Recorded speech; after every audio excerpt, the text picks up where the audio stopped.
अस्सलाम वालेकुम दोस्तों।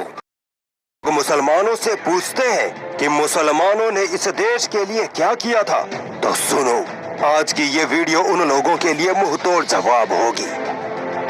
1857 की क्रांति, ये वो क्रांति थी जिसने अंग्रेजों के पैर उखाड़ फेंके थे। ये क्रांति हिंदुस्तान की पहली जंग आजादी थी। 1857 की क्रांति वो पहली और आखिरी क्रांति थी जिसमें हिंदू और मुसलमानों ने मिलकर भारत देश के लिए कुर्बानियां दी थी। आज की इस वीडियो में मैं आपको बताऊंगा कि 1857 की क्रांति में मुसलमानों का क्या योगदान था, कितने मुसलमानों ने इस क्रांति में अपनी जान की कुर्बानियां दी और वो क्या वजहें थी जिनकी वजह से ये क्रांति शुरू हुई और फिर नाकामयाब हो गई। दोस्तों, वैसे तो 1767 में टीपू सुल्तान और उनके पिता हैदर अली ने अंग्रेजों से जंग करके पहले ही ये पैगाम दे दिया था कि मुसलमान अंग्रेजों को इस देश में बिल्कुल बर्दाश्त नहीं करेंगे। मगर असल जंग आजादी शुरू होती है 10 मई 1857 को, जब मेरठ की अंग्रेजी फौज में शामिल भारतीय सिपाहियों ने अंग्रेजों के खिलाफ विद्रोह छेड़ दिया था। आखिर क्यों किया था इन सिपाहियों ने ये विद्रोह, इसके लिए हमें थोड़ा इतिहास में पीछे जाना पड़ेगा। दोस्तों, वो बंदूक में गाय और सुअर की चर्बी वाला मामला तो बाद का है। अंग्रेजों के जुल्म सितम की वजह से भारतीयों के मन में पहले ही अंग्रेजों के खिलाफ नफरत भर चुकी थी। जैसे अंग्रेज भारत में जबरन ईसाई धर्म फैलाने में लगे थे, भारतीय किसानों की जमीनों पर कब्जा कर किसानों पर अत्याचार करते, भारत के सामानों को जबरन सस्ते दामों में खरीद कर इंग्लैंड में जाकर महंगे दामों में बेचते थे, अंधविश्वास का आरोप लगाकर हिंदू और मुसलमानों की धार्मिक प्रथाओं को जबरन बंद करवा देते थे। इसके बाद आता है गाय और सुअर की चर्बी वाला मामला। ये मामला कुछ यूं था कि अंग्रेजी सेना में एक नई राइफल इनफील्ड आई थी जिसके कारतूस को मुंह से खोलना होता था और इन कारतूसों पर लगी थी गाय और सुअर की चर्बी। गाय हिंदुओं के लिए पवित्र तो सुअर मुसलमानों के लिए हराम। इसी मसले पर एक सिपाही मंगल पांडे का दिमाग खराब हो जाता है और वो अंग्रेजी अधिकारियों की हत्या कर डालता है। ये वाकया था जनवरी 1857 का। मंगल पांडे को अंग्रेज पकड़ लेते हैं और मौत की सजा देकर शहीद कर देते हैं। यही गाय और सुअर की चर्बी वाली बंदूकें मेरठ के सिपाहियों को भी दी जाती है। बस फिर क्या था, मेरठ के 80-90 भारतीय सिपाहियों ने ऐसी बगावत की कि अंग्रेजों की सांसें फूल गई। ये बगावत 10 मई 1857 को शुरू हुई और फिर पूरे देश में आग की तरह फैल गई। अंग्रेजों के जुल्मों सितम से भारतीय लोग पहले ही परेशान थे और अब अंग्रेजों को उखाड़ फेंकने का मौका था। मगर एक दिक्कत थी, वो ये कि इस क्रांति को लीड कौन करेगा। बस फिर सारे हिंदुस्तान के राजा महाराजा और सिपाहियों की आस मुगल सल्तनत के आखिरी बादशाह बहादुर शाह जफर पर जाकर रुकी। सभी ने बादशाह बहादुर शाह जफर से दरख्वास्त की कि आप ही हमारी आखिरी उम्मीद है। आपके ही पुरखों ने यानी मुगलों ने हिंदुस्तान की हिफाजत की थी और आज आपकी बारी है। बहादुर शाह जफर पीछे नहीं हटे और अंग्रेजों के खिलाफ अपने देश के लिए जंग में उतर पड़े। लखनऊ से बेगम हजरत महल, बरेली से खान बहादुर खान, इलाहाबाद से लियाकत अली, वल्लभगढ़ से बख्त खान जैसे मुस्लिम हुक्मरान और पूरे देश के उलमाए कराम इस क्रांति में कूद पड़े। अल्लामा फजल खैराबादी ने सबसे पहले जामा मस्जिद से ये ऐलान किया कि ए मुसलमानों, आज वो दिन है जिस दिन तुम अपने देश के लिए अपनी कुर्बानियां दोगे। ये वो मौका है जब तुम अंग्रेजों के जुल्म सितम से छुटकारा पा सकते हो। तुम ही हो जो इस जालिम अंग्रेजी हुकूमत को उखाड़ फेंक सकते हो। बस फिर क्या था, देश का हर मुसलमान अपने देश की आजादी के लिए सड़कों पर उतर आया और अंग्रेजों से लोहा लेने को तैयार हो गया। अंग्रेजों से जब ये जंग ना संभली तब जालिमों ने मासूम औरतों और बच्चों को निशाना बनाना शुरू कर दिया। आवाम को जहाँ देखते वहीं गोली मार देते। कईयों को लाल किले और जामा मस्जिद में ही जिंदा जला दिया गया, कईयों को फांसी पर लटका दिया गया। मगर फिर भी मुसलमान ना रुके ना डरे।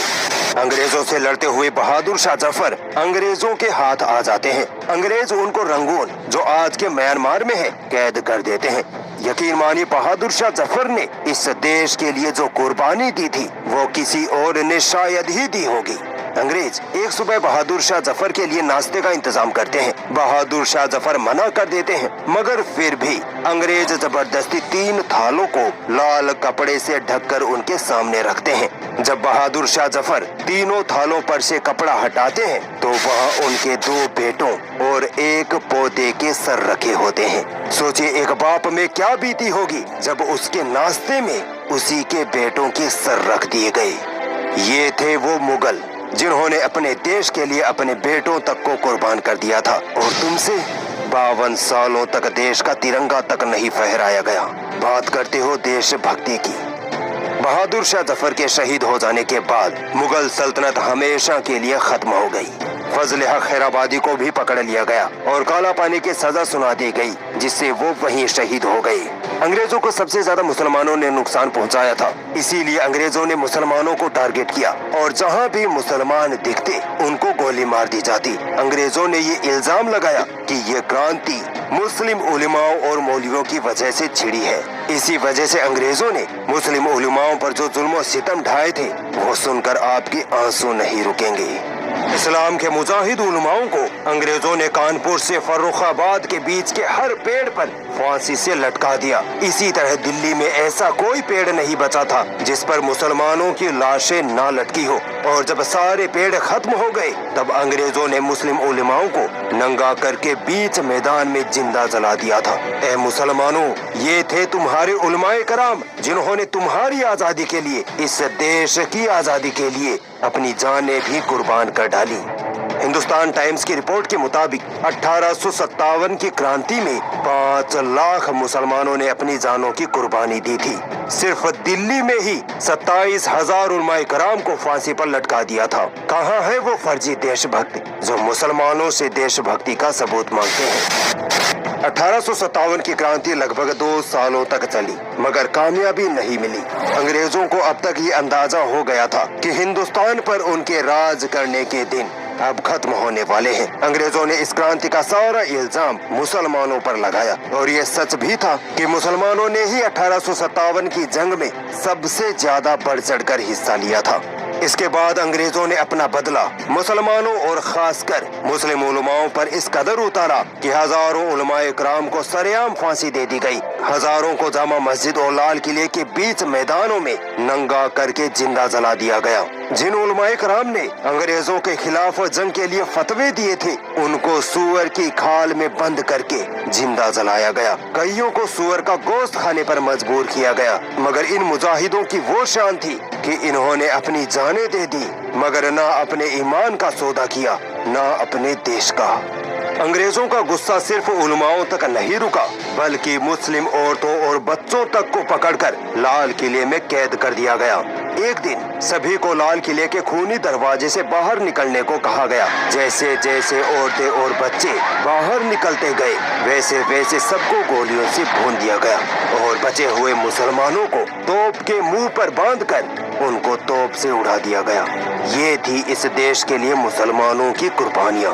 अंग्रेज यही नहीं रुके। मुसलमानों की जानें लेने पर जब उनको सुकून न मिला तो अंग्रेज मुसलमानों के दीन, तालीम और मस्जिदों पर हमला करने लगे।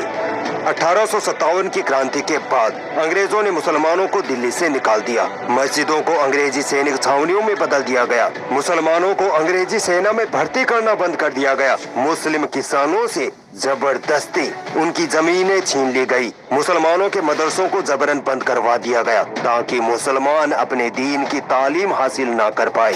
अंग्रेज ये जान चुके थे कि मुसलमान इस देश के लिए अपनी जान कुर्बान करने से पीछे नहीं हटेंगे, इसीलिए उनको आर्थिक और तालीमी तौर पर कमजोर करना होगा। और दोस्तों, अंग्रेज अपने इस मंसूबे में काफी हद तक कामयाब भी हो चुके थे। दोस्तों, 1857 की क्रांति के असफल होने के कुछ कारण ये थे कि कई राजा महाराजाओं ने इस क्रांति में अंग्रेजों का साथ दिया था, जिनमें पंजाब के सिख और राजस्थान के अधिकतर राजपूत राजा शामिल थे। दूसरा कारण ये था कि भारतीय आवाम के पास हथियारों की कमी थी, और सबसे बड़ा कारण तो ये था कि इस क्रांति की शुरुआत होने की तारीख 31 मई रखी गई थी, मगर ये क्रांति तय वक्त से पहले 10 मई को ही छिड़ गई थी। इसी वजह से सही ढंग से लोग एकजुट होकर अंग्रेजों से नहीं लड़ पाए थे। पढ़ लो मुसलमानों, तुम्हारा इतिहास दम तोड़ रहा है।